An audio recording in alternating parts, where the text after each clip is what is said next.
because of the multitude of fish. Therefore, that the disciples whom Jesus loved said to Peter, "It is the Lord." And now Peter, Simon Peter, heard it was the Lord. He put on his outer garment, for he had removed it, and plunged into the sea. But the other disciples came in their little boats, for they were not far from the land, but about 200 cubits, dragging the net with fish.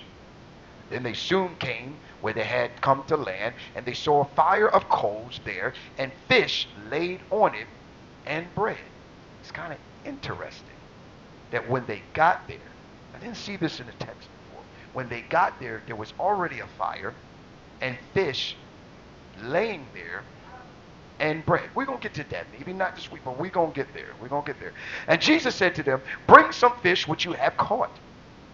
Simon Peter went up and dragged the net to land full of large fish, 153.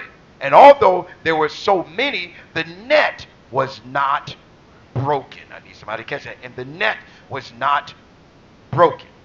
Jesus said to them, "Come and eat." Yet none of the disciples dared to ask him, "Who are you?" knowing that it was the Lord. And Jesus came and took the bread and gave it to them, and likewise the fish.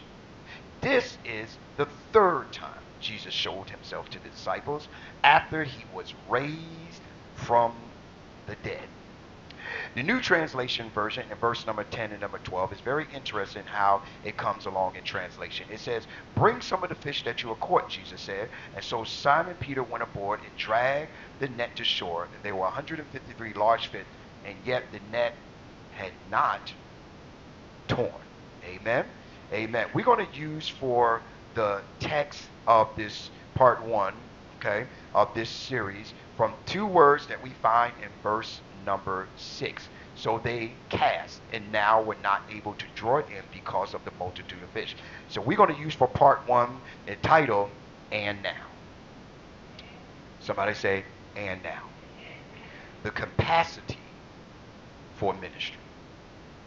The capacity for ministry. People may have a desire for ministry. That's right, baby. But do you have the capacity for ministry?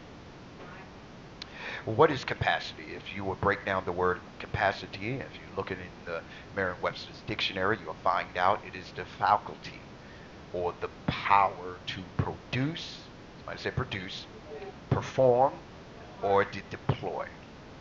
Yes, it is. That's what capacity is. The power to produce, to perform, or deploy.